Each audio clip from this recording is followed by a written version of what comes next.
Black Is Moor Podcast. We've been on a little hiatus. Me and Sal took a little leave of absence. You know, we were out of town, so we apologize up front. You know, because we had at least one person asking about the show. Shout out to Max. Shoot. Shout out to my boy Max, man. Max like the biggest fan, bro. Like when we make it, we gotta make sure we take Max with us, man. Yeah, for sure.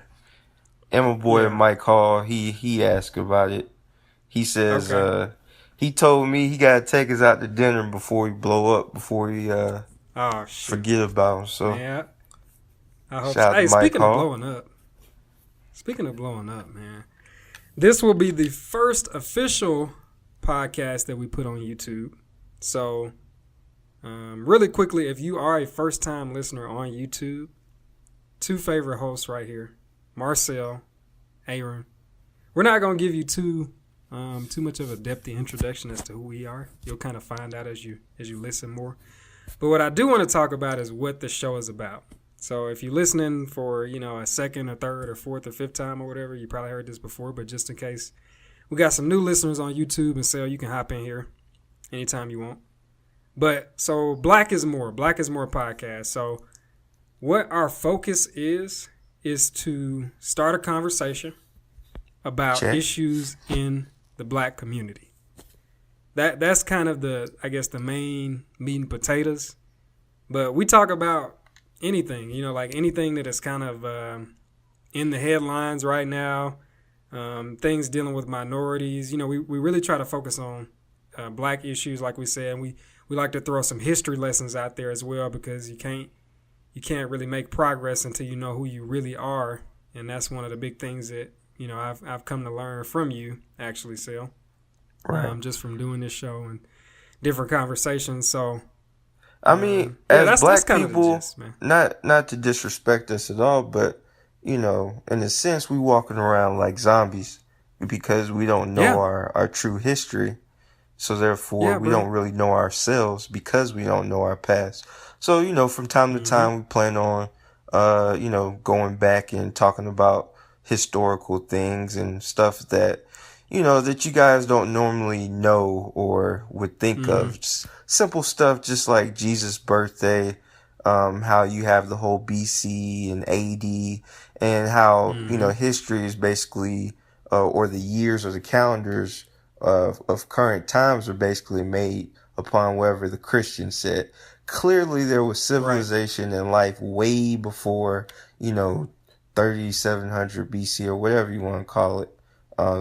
It's been there. So, just want to go back and, tell black people how great, their history is. That's something that they deserve to know. Absolutely. Because, you were kind of getting at it, bro. I thought you were going to say this. But zombies, man, they in the second place. Oh, man. Like, black people walk around here like they're in the second place, man.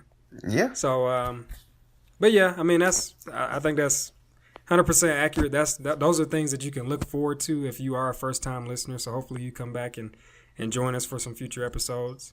The time length will vary, 30 minutes to an hour, just depending on what the topics are. Like this one will probably be closer to that 30-minute range. But when we get into some of the deeper stuff, like religion, slavery, then we'll then we'll talk a little bit longer. So, thanks for joining us. All right, 3 topics today. Number 1 will be United Airlines and this guy David Dow. He I guess he got dragged off the plane, but we'll dive into it. We won't spoil it too much. Second topic will be the Pepsi commercial. Damn, I can't talk. Pepsi commercial with Kendall Jenner. and kind of how that went over with people. And then the last thing will be some comments that Dez Bryant made, and they relate directly to things we talk about on this show. All right? Mm-hmm. So, without further ado, first topic, United Airlines. So, the down and dirty of it. If you have not seen the clip or read any articles or anything, just type in United Airlines on Google. And, I'm sure the first thing that will come up will be the story about this guy, David Dow, D-A-O. I think I'm pronouncing that right.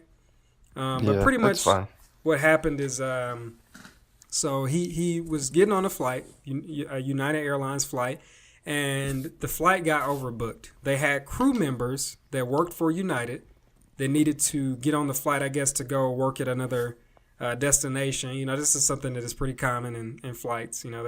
They'll fly the crew member on there on a pre-existing flight so they can, catch a flight and work or whatever, do what they got to do. So in any case, the flight was overbooked and they needed to make room for the crew, and they asked for volunteers.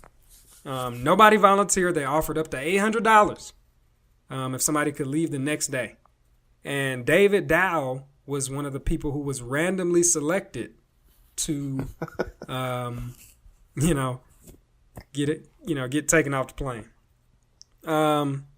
So he said that he couldn't do it because he's a doctor and he has to see patients. This is a fact. He is a doctor. That's been confirmed. So what happened after is pretty much these people beat his ass and drug him off the plane, bro. I mean, if you look at the videos, man, and you see people on the plane just kind of like, what are y'all doing? Oh my! What are y'all doing? So yeah, he's bloody nosed. I don't know, I don't know if he got tased but he was unconsciously being, drug off the plane, by his arms. Well, it didn't look good. Did not look good. And then I saw another video where somehow he's standing up and he keeps repeating the phrase, kill me, please kill me. Wow. Wow. Yeah. See, I haven't seen that. Yeah. Yeah, that's pretty...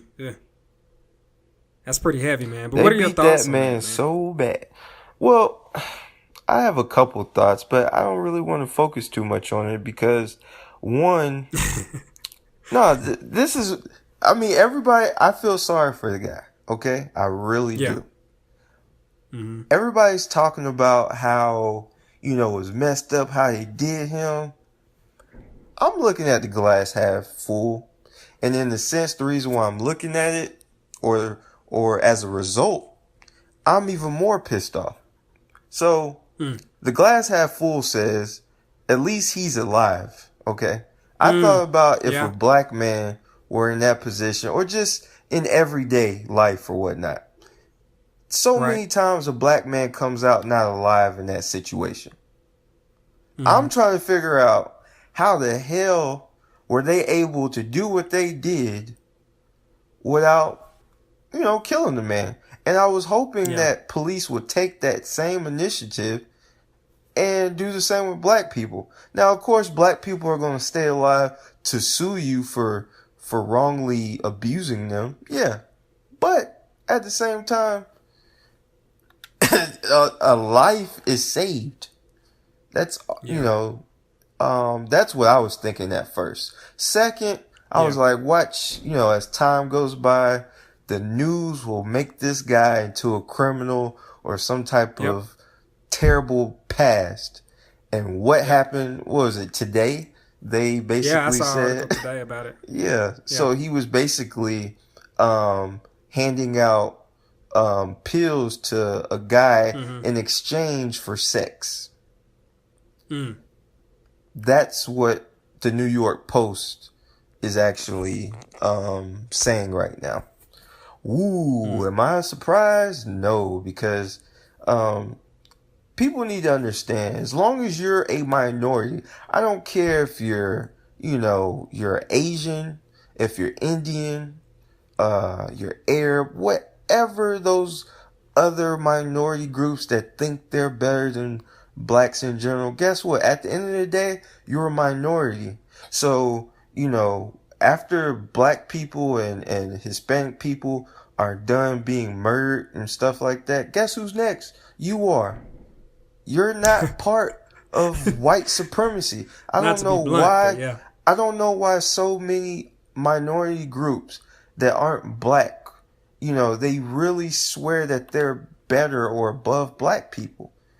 And they they see these things that happen to black people and they just shrug it off. And then when stuff happens to them, oh, can you believe this? We need your help. We needed your help a long time ago. When it comes to stuff like this, I feel like people just need to, they need to be united. That's a terrible pun since it's United Airlines. But people, like minorities, need to be united. Like, seriously. Yeah. I'm sick and tired of people thinking that they're better than everybody and stuff like that. I'm sick and tired of people trying to be accepted by white people. Just love everybody.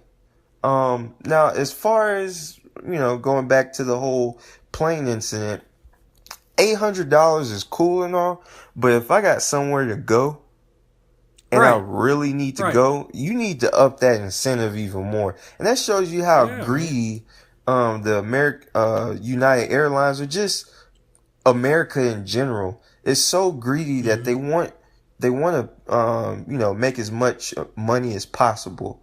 And with that, you're overbooking seats.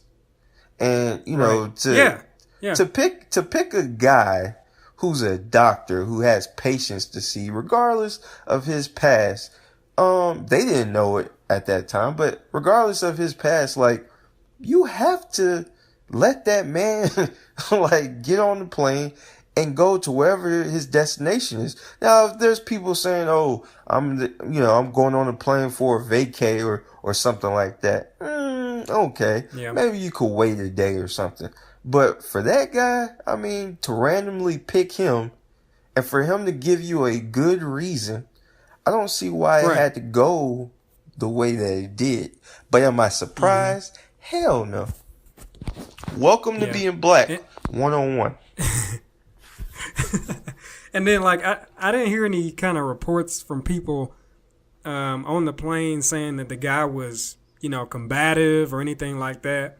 So, I mean, United, man, and the people who were involved in that are just dead wrong, man. Right. Like, you can't be doing that to people, bro. And like you said, I'm not surprised because, it just seems like that's all too common for minorities. Right. It seems like more often African-American or black minorities. Because we're at, they put us at the bottom. For, Asians, they get a little closer to, white people accepting them and stuff like that. But at the end of the day, you're no more than just help to them in the eyes of white supremacy. I mean, that's what it is. Right. So, in the eyes of white supremacy now, listeners, not just white people, white supremacists. Right. Okay? It's a difference. Exactly. But if you want to twist my words just like the normal media does everybody, go right ahead. I'm not offended. Yeah. Well, I mean, not too much to talk about on that. We just wanted to kind of touch on it because, it is a big headline right now. But, man, that's just wrong, man. It sums up America. Greed in the fact that you want to book as many seats as possible. And then also, the terrible treatment of minorities. I mean... And those people sitting back, oh my gosh, I can't believe, why are you doing that? Like, that shows you from their reaction that he didn't do nothing. Nothing wrong. Right, yeah, he couldn't have. He couldn't have. Yep. So. It probably just explained his situation, that's it. Right. Yeah. But yeah. It's the world we live in, man. Yeah. It's hard out here. God bless America. But that, I don't know which was worse, that or the Pepsi commercial that we're about to talk about now. See how I did that? Just slid right in there? Yeah. Maybe he should have just handed the cop a Pepsi according to Pepsi. Oh my gosh. Yeah, that would have solved it, bro. Yeah. That would have been perfect. Black man. people, breaking news. We have found the answer to stopping police brutality. Yeah, man. Pepsi has found it. All you have to do is have a can of Pepsi and hand it to a fellow officer. That's all you have to do. Yep, and you good, man. Yep. Thank you, Pepsi. Yeah, well, I commend the CEO not for letting that leave the office, but for apologizing up front and just saying like, "Hey, we obviously missed the mark." Like, Clearly. I mean, just that statement, like, just kind of, he was like, "Man, damn, bro, like my bad," like, like he was just owning it, or he or she, I don't know who. But I just know that was from a Pepsi official. But they said they missed the mark. But so for our YouTubers, I'll put a link to the commercial in the description just in case you have not seen it.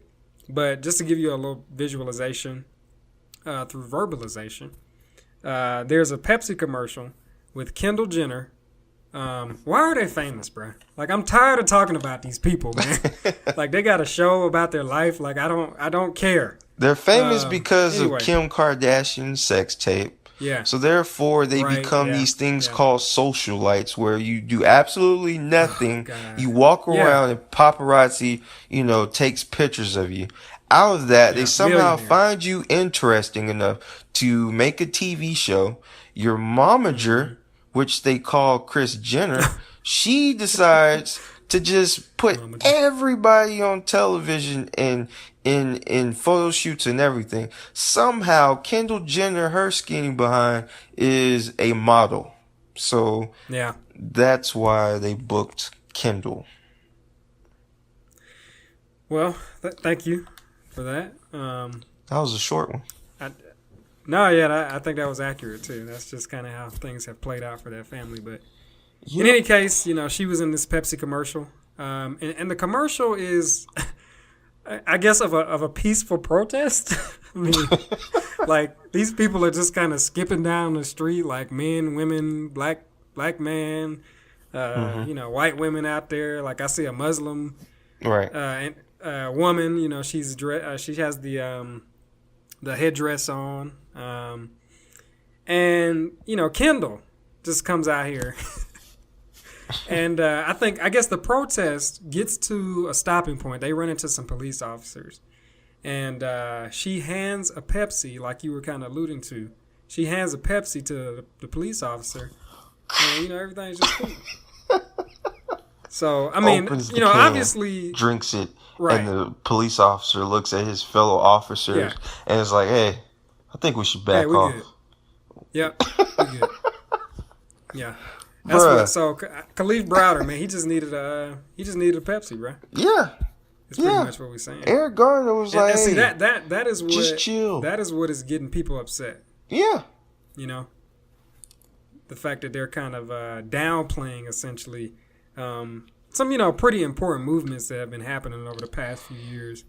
With police brutality and some lives being lost and stuff like that. I think they got the idea from that Black Lives Matter protester, the lady who went out to the officers. Yeah, you're probably right. Yeah. I think that's where a lot of the outrage is coming from, because they basically emulated that, and instead of going out bare hands, this woman, Kendall Jenner, has the answer. She brings gifts. Yeah. I have gifts for all of you. Wow. Yeah. So, I mean, like I said, I'm happy that the Pepsi CEO or whoever it was, acknowledged the fact that they messed that up. Right. But, that's just I'm not, you can't do stuff like that, man. I'm not happy because, I mean, at the end of the day, it's just words that they're saying. That's just like, this past week, I went to Miami, and, the flights coming back to Atlanta, all of them were canceled somehow. So we got to the airport at like 9 a.m., and they were like, "Yeah, I'm sorry, your flight was canceled. You'll have to wait till tomorrow." And the only thing I heard was, I'm so sorry. I was like, fuck out of here. You don't mean that shit. Like, right, I was like, yeah. the worker in you, the employee in you said, hey, I'm sorry. But you don't really mean it. So you could just shut the hell up with You're that. not losing any sleep. Right. And that's how I feel with the Pepsi guy. The Pepsi guy is like, yeah, I mean, that is kind of messed up. Now, think about it. Think of how many low-key racist / Trump supporters are going to be having Pepsis making fun of this shit. So Pepsi might make even more money. That could be a thing, yeah. Yeah. Yeah, right. They could possibly make more money. Yeah. Maybe it was all in the controversy sells, man. I won't be surprised if Pepsi stock goes up somehow, some way. I won't be surprised. Yeah. Yeah, but so again, that was another kind of quick hitter. Really in the headlines, just because I think when a lot of people first saw that, they were like, what the, like, really? So, because that's not the thing you want to mimic right now. You know, there are a lot of passionate people who... Get your Pepsi cans in your cars now. Whenever you get pulled over, hand them a Pepsi. It's coming, bruh. Yeah. It's coming. It is coming. You can talk your way out of it. Waiting for the video on social media where a black person gets pulled over and they just offer the cop a Pepsi. Yeah. It is going to happen. It's a foregone conclusion. Right. You heard it here first. Yeah, get your 12 packs, get your 24 packs, keep them in the car. Right. And when they ask you for your license or registration, hand them a Pepsi can first. It should keep you alive. Right. Thank you, Pepsi. Yep. Cheat codes to life. But yeah. Cheat codes to life, yeah. So yeah, anyway, those are the two kind of quick topics. But Dez Bryant, man, this is the big one. This is the big one we want to kind of talk about today. Dez. Got a lot of things to unravel with this. So Dez Bryant, if you don't know, if you've been living under a rock or something, is a wide receiver for the Dallas Cowboys. Very good player. Very outspoken on and off the field, I guess you could say. He's not really a controversial athlete or anything, but he's just an outspoken guy. Just speaks his mind. He's a wide receiver. So he came out, I guess, this past week and was kind of... and I was trying to figure out if these comments were... because I want to say somebody was asking him about Colin Kaepernick's situation or something like that, and that's what kind of sparked him to say this, maybe? Not sure. Anyway, he got to, I guess, Instagram or some kind of social media outlet, and he said this, and I'm going to read what he said verbatim. First and foremost, I would like to say I do a great job of minding my own business, but it's pressing on my heart to share my thoughts about white Americans and black Americans' racism. I saw a person quote Charles Barkley when he said, "We as black people, we're never going to be successful, not because you white people, but because of other black people." I hate to admit it, but I understand that quote. Real question, what is wrong with being sophisticated and black? Why do we associate those who choose the straight and narrow as not being black enough? We focus hard on fighting the realities that exist instead of creating our own reality. The ones who came before us, Martin Luther King, Rosa Parks, Malcolm X, paved a new path for us to follow. The struggles and hurt they endured created new life for us today. It is not our job to carry the burden, but it is our job to lead by example. So, yeah, man, that's what he think. Essentially what he's saying is black people are, I don't know if he's saying they're their own worst enemy, but he's saying that black people are holding black people back. Right. So just, what are your thoughts, bro? I applaud him for, I guess, having a stance. Yeah, not sitting on the sideline, so to speak. Right. Yeah. He's a wideout, so clearly in NFL, the loudest guys in NFL that you can definitely get some type of, I guess monologue from is a wideout when it comes to NFL. Yeah. thank God for him. Now he makes Antonio Brown look like a god.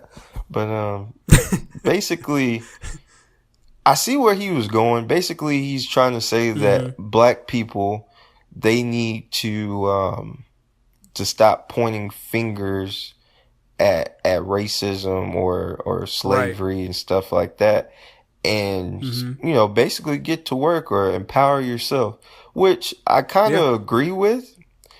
Yeah, but I think that's a good point. The word usage is fucking terrible, and it makes it it seem like it's okay for for white people who say, "Hey guys, get over slavery. I wasn't there.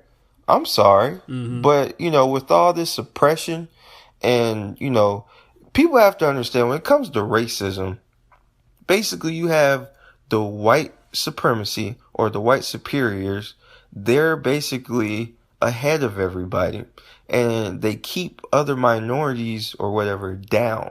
They keep them from advancing. And just because, like Shannon Sharp said, he's part of the 0.01%. Right. Right. Of course, not everybody's going to grow up being a physical, specimen, or, going to the NBA, going to the NFL. Like, you're not going to do that. So therefore, other people have to find other ways. Now, I don't think he's thinking of the projects, for example. You have a lot of minorities in this one area with poor resources, okay? One thing that can help the projects or people in the projects are job opportunities. They don't get those. So when you have people who are selling drugs or gangbanging, doing whatever it takes to live some type of lifestyle to, that won't keep them poor, it's a lot of times it's not a choice. It's just the way of life. And he's not thinking about that. He's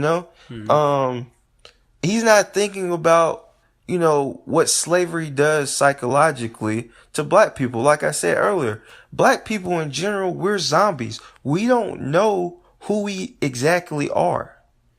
And just because Dez, is a millionaire, I feel like he's trying to do if I can do it, you can too. But not everybody's going to be a millionaire football player. And for example, this is how I was living life when I was living in Charleston. I would go from work, which was Mount Pleasant, a beautiful place, beach and everything. I went from Mount Pleasant to North Ashley. No crime whatsoever in these places within Charleston. Now, in between, there's a place called North Charleston. That's where all the the gangbanging or the crime and stuff, that's where, a lot of the crime happens. So in my little world of going from Mount Pleasant to North Ashley back to Mount Pleasant every day, I didn't experience anything bad. I basically thought everything was beautiful. I said, man, this is a beautiful city, stuff like that. Now, that made me think of how many white people view their lives. If I live in this bubble where, I don't see crime going on and I think everything is all good, that's how I'm going to view things. Now with Dez Bryant, being a millionaire, he's living this lifestyle and he just saw a dude that said, hey, you inspired me.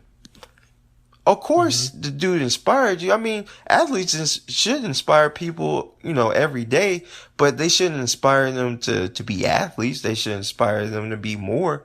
But anyways, I feel like Dez he's kind of on the right track, but he terribly said what he said. And as a result, he's making white people who feel like black people should just get off their asses and make it happen right away.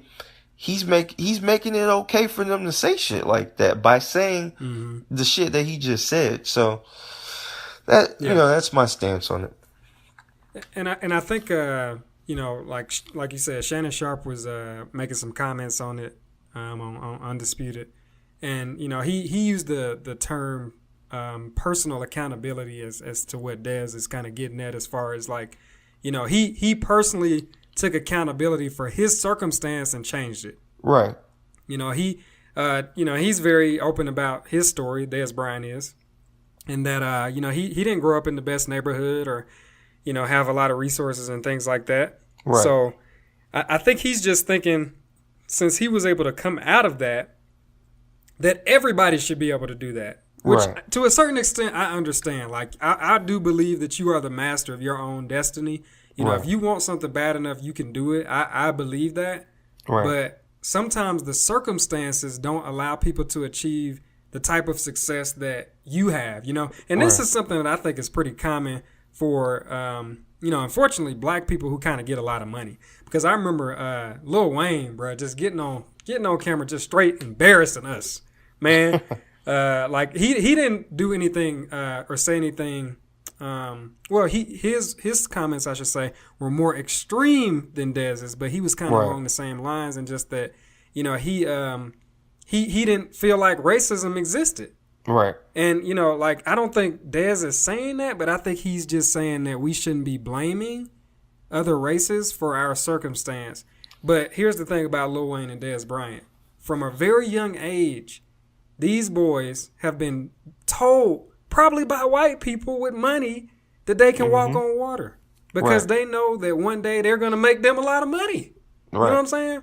So you probably been being treated well by white people, Yeah. So that's probably why you have that worldview, and that's exactly what you were getting at with your story about, you living in Charleston, and that's a perfect analogy, man, because I guarantee you, man, like this dude was probably a top athlete in high school, man. What did the top athletes in high school do at your school? Man, I tell you what they did at mine. Whatever the hell they wanted, bro. Right. Exactly.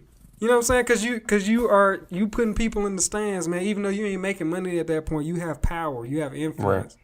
And then when you go to a Division I college, like Dez went to what? Oklahoma State? Yep. D1 school, great program. You know what I'm saying? Yep. Then he go to the Dallas Cowboys. America's I hate team, to say it, but supposedly. most popular team in America.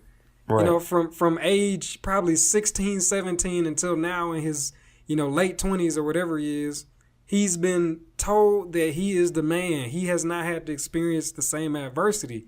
And then I think, like I was telling you earlier, those comments to me are not really taking into account the historical influence that has, been thrust upon black people, man. Like you were saying it again earlier, like slavery and, all these things that are still having an effect today. So I agree with Dez in that people control their own destiny. I do agree. And I do, I'm not even going to sugarcoat it, man. Sometimes black people are holding other black people up. Right. If you go into a black-owned business and you ask for a hookup because he black, then you holding that man back or that woman back. You're a part of the problem. So stuff like that, I do agree. Yeah, and like he said in the post, be able to, like he said in the post, he said something about, how black people make fun of other people, of other black people for being smart and stuff like that. Yep. I agree. I agree with that part. Yep. Now, Lil Wayne, a year or two before he said that BS, he clearly said, fuck racism. Fuck the police. He acknowledged that there was, racism. He said Black Lives Matter. Okay? He said Black Lives Matter at a concert. Yeah. It's on footage, guys. So then a year later, he's like, oh, I don't think racism exists. Right. Okay. Right. And I think he even said he didn't know what Black Lives Matter was or something like that. He was that's plain stupid. He pissed me off that day, bro. Right. Yeah. Whoever, that's straight cooning. That's cooning 101. If you want to know what cooning is, just look up Lil Wayne. That's exactly what it is. But anyway, going back to what Dez was talking about, I don't think people understand like the effects of slavery. Like, it's such a huge psychological problem within blacks that black people need therapy. They need psychology more than anybody. And in the black community, we look down upon that. And just think of everything that people had to go through. Like, black people being raped, black people being lynched, black people, being castrated, black people, being forced to fuck their own family members to breed people and shit like that. Like, you have to understand that's a huge psychological problem, and for that to go on for 300-400 years, it's crazy. And Right. I don't think Dez took in account to what black people are going through. Just because you see athletes making more money than ever doesn't mean your black people as a whole should be doing better, should be doing good. There's a lot of shit that's set up for black people to fail. Right. In the black community, we say born to lose, but we're built to win. In the black community, that's what we say, because we are. Once you're born black, you're already born with the odds stacked against you. Now you have to figure this thing out called life, and with that, you have to learn and learn from all your mistakes, and from that turn those into positives. But not every black person has resources. Like, think of so many poor people who can't even afford internet. Think of how internet is just so common to people. There are people who can't afford shoes, who can't afford socks.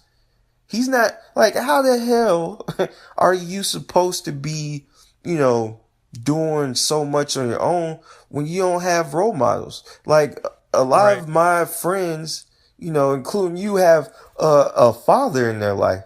Now, I've never seen my father before. And, I turned out good. But at the same time, I had a strong black woman.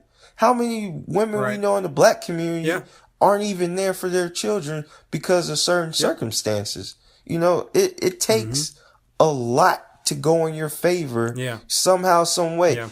Even an outside person coming in and saying, hey, I believe in you. And I'm pretty sure Dez had that since he had a football talent, because there's a thing called coaches. So if you're going to make me money, I'm damn sure going to be a father figure for you when it comes to football coaching. So, Dez isn't really thinking about the feelings of people. He's just thinking of his experience. So he just needs to open his view and make it more broad, the next time he decides to open his mouth. But, I am happy that he decided to say something, though. Something, yeah. Right. Yeah. Yeah, I think that's the perfect way to put it, man. He's looking at things from an individual level and not a holistic level, across, an entire race of people. And Shannon Sharp, put it perfectly on the show on Undisputed when he was kind of talking about this. But he was just saying how, we were in slavery for hundreds of years. Right.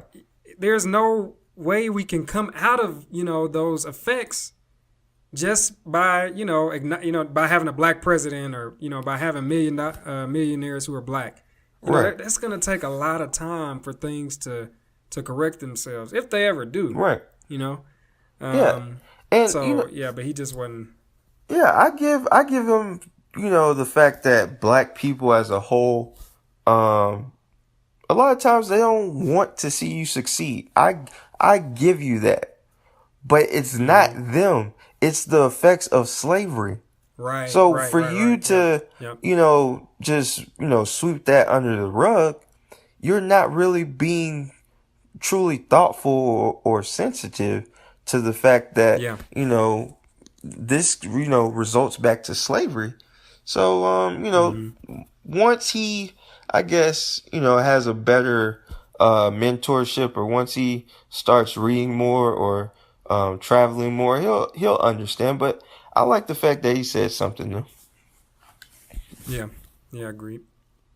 Yeah, so I mean, just gotta, and it's funny you say that, because I think he even commented that he feels like he is well read and has a lot of knowledge when it comes to things like that. But I mean, those comments don't really reflect that thought. Right. I mean, it's an Instagram post. So, but you still putting it out there. Yeah. True. And he lost all credibility once he said a quote of Charles Barkley. like Who the hell brings up Charles Barkley when it comes to political views or race issues? Racial. This guy picks up transvestites, for prostitution and stuff like that. I'm not listening to Charles Barkley. If it's not basketball, you can leave that alone. Like, and even in basketball, he sounds stupid these days. So, I mean, he's entertainment. That's all Charles Barkley is. Mm-hmm. Yeah, so Dez was close, man, but I think he kind of missed the mark. Just like the Pepsi guy said, they missed the mark on this one, man. Close, but no cigar. Yeah, man. But yeah, that's all we got for y'all today, man. Appreciate y'all joining us, especially if you're a first time listener on YouTube. Right, we appreciate you. Please look for more in the future. Absolutely. You got anything you want to leave the people with, man? Same old. Our perceptions are reality, and that's right. Love everyone. Love yourself. That's right, man. Know yourself. Know yourself, man. All right, so we'll be back with y'all hopefully sometime in the near future. Thanks for listening. Please leave a comment. Email us, blackismoor@gmail.com. And we look forward to talking to y'all again soon. 2 O's, 1 R.